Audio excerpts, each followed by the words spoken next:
Today I'm going to show you how to use a mini keg.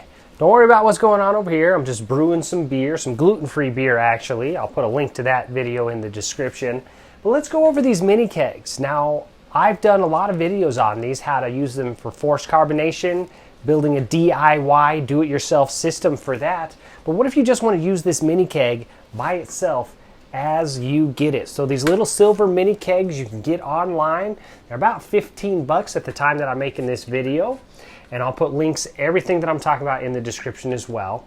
So when you get these kegs, all you get is the keg and nothing else. It comes with like this little plastic kind of bung, but that bung isn't to be used. It doesn't help you with anything. It's just to seal the hole.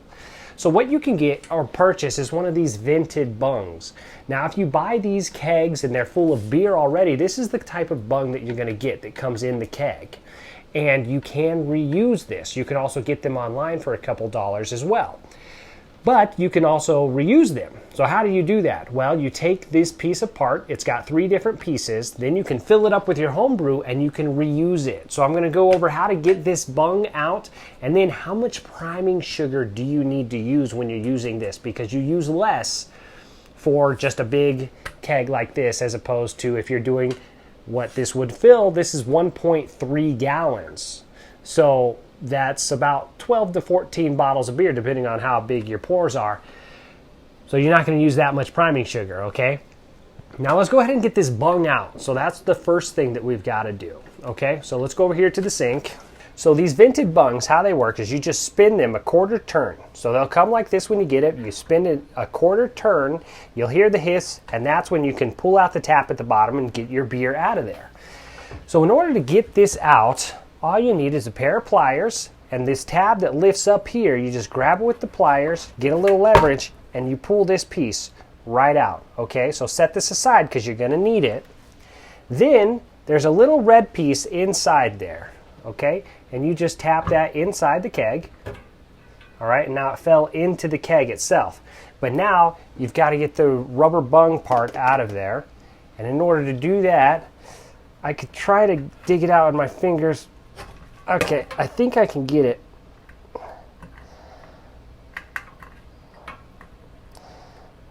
It does this to me every time. So I think I can get it with my fingers, but I can't.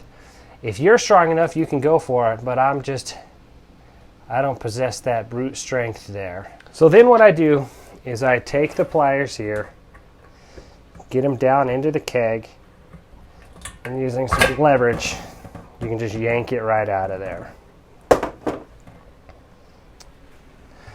So now you've got these 2 pieces of the keg, or the bung, but now you need to get the one out of the actual keg. So just fill up the keg with a little bit of water.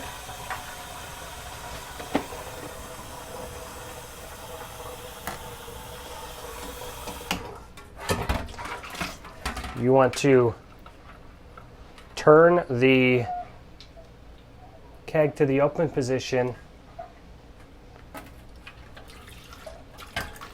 The keg out. Give it a little swirl.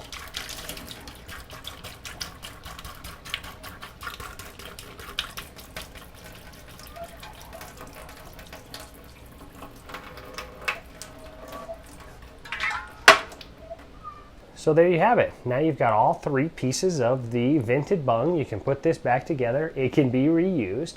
And then you can use this mini keg here for your homebrew. But how much priming sugar do you need? The answer to that question is about 12 grams or up to 12 grams. I've never used more than 12 grams, and that gives me a lot of carbonation. It's a good beer, and I don't risk the integrity of the keg. So with these kegs, you do need to be careful. I haven't had any problems with up to 12 grams of sugar. How much is 12 grams of sugar? Well, that's about 1.5 tablespoons if you're using your corn sugar. So if you're using a different type of sugar, they weigh a little bit different. So, but there you go. That's it. That's how you use these mini kegs for your homebrew.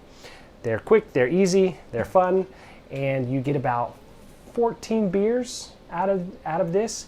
As far as how long they keep, once you open the vents, They really only last maybe 2 days as far as the carbonation, and then they start to get really flat after that.